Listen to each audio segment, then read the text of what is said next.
Este es un vídeo orientado a opositores a bomberos, donde aparte de facilitar el aprendizaje y aclarar conceptos, se trata de llamar la atención sobre aspectos básicos de los mismos que pueden aparecer en un test de oposición y que por eso se resaltan en distinto color, fundamentalmente en rojo. Todos los conceptos están transcritos fielmente del documento básico de seguridad contra incendios para evitar cualquier tipo de inexactitud. Al final del vídeo podréis comentar lo que queráis, lo que os parezca oportuno, y cualquier sugerencia será bienvenida. En este primer vídeo vamos a ver una serie de conceptos que os vamos a detallar más adelante relativos a la terminología. El Código Técnico de la Edificación se aprueba por Real Decreto 314/2006 de 17 de marzo. Aparece publicado en el BOE el martes 28 de marzo del 2006 y se actualiza a lo largo de estos años varias veces. La última reforma se realiza por Real Decreto 732/2019 de 20 de diciembre. Este vídeo está actualizado a esta última reforma. La terminología que vamos a ver y que aparece en el documento básico de seguridad contra incendios, si tenemos descargado el documento oficial, veremos que aparece en cursiva, ¿vale? Siempre que haya una palabra en cursiva, podremos recurrir al anejo SIA a ver su significado. El anejo SIA es el que contiene, por tanto, la terminología, y son términos relacionados únicamente con el documento básico de seguridad contra incendios. La terminología del DBSI son términos relacionados únicamente con este DBSI. La terminología del anejo SIA la componen 48 términos. Esos 48 términos están ordenados alfabéticamente. Si los estudiamos alfabéticamente puede ser un follón. Lo más coherente es estudiarlos por grupos de conceptos que luego nos faciliten la comprensión de las distintas secciones en las que está dividido el documento básico de seguridad contra incendios.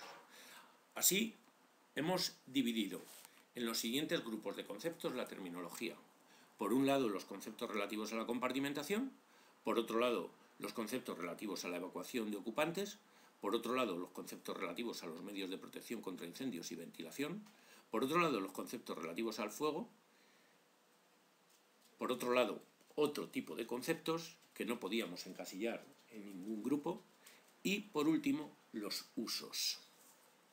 En este vídeo vamos a ver los conceptos relativos a la compartimentación y o que están relacionados con la sección primera del DBSI.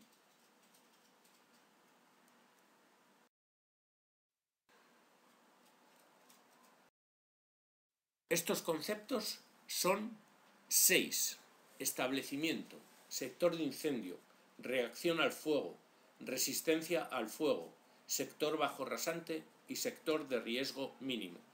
El que más llama la atención que esté metido en este grupo es establecimiento, pero tiene una fundamentación.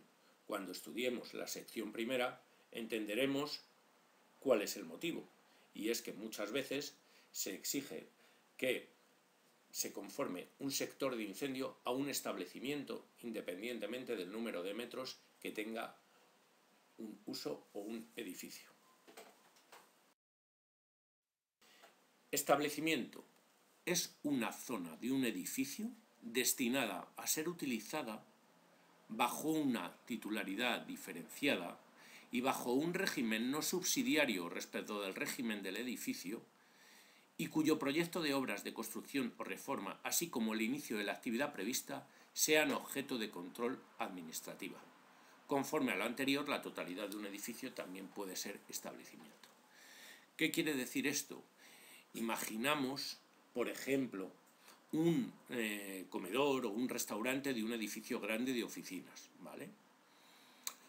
Pues ese comedor que está destinado a los empleados de esas oficinas no sería un establecimiento. Primero, porque no está bajo una titularidad diferenciada. Segundo, porque no está bajo un régimen no subsidiario, sino que es un régimen subsidiario, es complementario, ¿vale? Se hace ese comedor para los empleados. Y por último, el proyecto de obras de construcción y el inicio de la actividad, pues tampoco entran dentro de este objeto. El objeto de control administrativo serían las oficinas, ¿vale? ¿Qué sería establecimiento? Pues imaginaros ese mismo edificio de oficinas, pero que tiene unos locales comerciales abajo, en la planta de calle, y que están abiertos al público, y que están destinados a ser un negocio abierto al público, que los abre un señor distinto del titular de las oficinas, ¿vale? Y que se dedican a dar comidas a cualquiera que pase. Por lo tanto, no es un régimen no subsidiario, es un régimen no subsidiario respecto de las oficinas. Y además, ese señor, para abrirlo, para construirlo, ha tenido que ir al ayuntamiento, ¿vale?, a pedir su licencia, ¿vale? Son objeto de control administrativo. Por lo tanto, en ese caso sería establecimiento. Sector de incendio. Antes de entrar en el concepto, vamos a aclarar una cosa. Los sectores de incendio, por simplificar, son como cajas, pequeñas cajas en las que está dividido un edificio, ¿vale? ¿Por qué se hacen esas cajas? Esas cajas se hacen para limitar la propagación del incendio. ¿Y cómo se hacen esas cajas?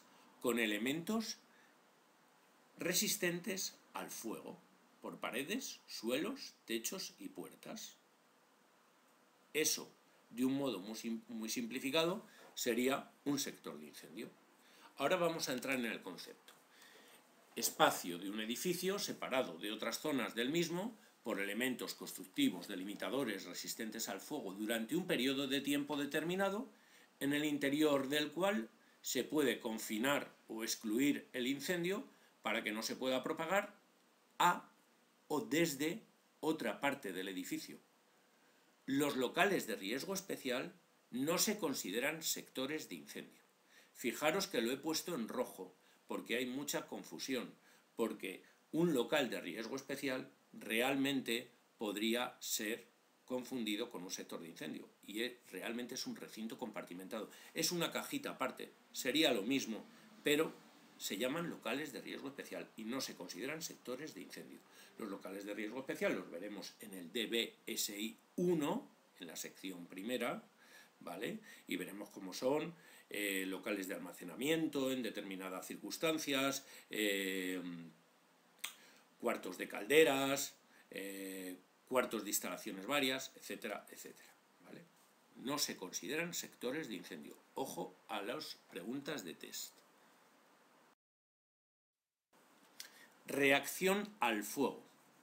La reacción al fuego es la respuesta de un material al fuego medida en términos de su contribución al desarrollo del mismo con su propia combustión, bajo condiciones específicas de ensayo. ¿A qué se hace referencia con el término reacción al fuego? Pues muchas veces a los revestimientos, a los suelos, a las paredes, ¿no? Si las paredes llevan madera, imaginaros, se hace un incendio, pues cómo contribuye esa madera que entra en combustión, ¿vale?, al desarrollo del incendio, ¿vale?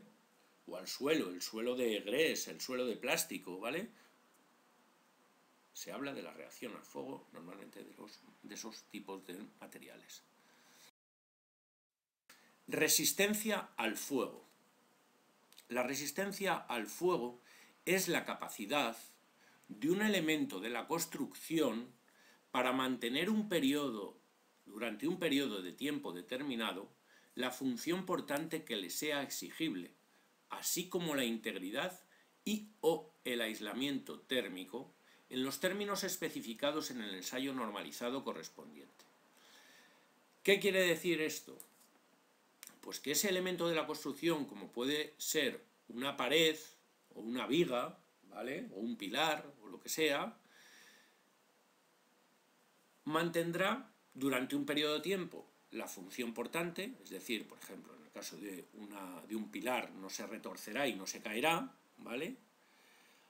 Mantendrá la integridad para entendernos, no le saldrá agujeros a una pared y mantendrá el aislamiento térmico. Para entendernos, mantendrá una determinada temperatura por la cara no expuesta al fuego. Y aquí he puesto unos ejemplos. Unos ejemplos que son los que vamos a ver fundamentalmente, excepto un par de excepciones que ya veremos en su momento, a lo largo del DBSI. EI y un número. RI y un número. Ese número puede ser 60, puede ser 90, ¿vale? Puede ser 180, puede ser 120, ya lo iremos viendo. EI 90 significa que una pared mantiene la integridad y el aislamiento. Digo, una pared, por ejemplo, puede ser también una puerta, ¿vale? Puede ser cualquier elemento de la construcción, mantiene la integridad y el aislamiento durante 90 minutos. Si tuviera 60 en vez de 90, sería durante 60 minutos. Si tuviera 120, sería durante 120 minutos. Es decir, durante este tiempo no le van a salir agujeros y la cara no expuesta al fuego va a aguantar una temperatura determinada en función de los términos especificados en el ensayo normalizado correspondiente. Si aparece REI, además de que no le salgan agujeros, de que se mantenga el aislamiento térmico, va a aguantar su función portante, ¿vale? Esto normalmente se exige a los elementos de estructura, ¿vale? Por lo tanto, el EI 90, el EI 60, el EI 120, etcétera, lo vamos a ver sobre todo en el DBSI 1, dedicado a la propagación por el interior, a evitar la propagación del incendio por el interior del edificio. En cambio, el RI 90 lo vamos a ver en el SI2, en el DBSI2, que es dedicado a evitar la propagación por el exterior del edificio, ¿vale? Y en el DBSI6, ¿vale? Dedicado a las estructuras. Sector bajo rasante. Sector de incendio en el que, fijaros, los recorridos de evacuación de alguna de sus zonas deben salvar necesariamente una altura de evacuación ascendente igual o mayor que 1,5 metros. No de todas, de alguna. Pensar que hay edificios que se construyen en terrenos en cuesta, por ejemplo, y por un lado salen directamente a la calle y por otro lado tienen que subir a una planta para poder salir a planta de calle, porque están en cuesta, ¿vale? Por eso dice el sector bajo rasante es un sector de incendio en el que los recorridos de evacuación de alguna de sus zonas debe salvar necesariamente una altura de evacuación ascendente igual o mayor que 1,5 metros. En el ejemplo que os he puesto, de un edificio en cuesta, en el que en la parte de abajo de la cuesta yo salgo directamente a calle, pero en la parte superior no salgo a calle directamente, sino que tengo que subir unas escaleras, a lo mejor 3 metros de altura, ¿vale? Ya se consideraría sector bajo rasante. Vamos a este concepto, muy importante. Sector de riesgo mínimo. Es un sector de incendio que cumple 4 condiciones. Está destinado exclusivamente a la circulación y no constituye un sector bajo rasante. Por ejemplo, un lobby de un hotel. La densidad de la carga de fuego no excede de 40 megajulios por metro cuadrado en el conjunto del sector, ni de 50 megajulios por metro cuadrado en cualquiera de los recintos contenidos en el sector, considerando la carga de fuego aportada tanto por los elementos constructivos por el contenido propio de la actividad. Fijaros, la cantidad pequeña, 40, va en el conjunto del sector. La cantidad grande va en cualquiera de los recintos contenidos en el sector. ¿Por qué? Porque la densidad de la carga de fuego, es un concepto que, por simplificar, tiene en cuenta dos valores. Por un lado, la cantidad de combustible y por otro lado, el lugar en metros cuadrados en donde está albergado ese combustible. Como digo, por simplificar, si se dividen, hay un numerador en donde figura la cantidad de combustible y un denominador en donde figuran los metros cuadrados del recinto.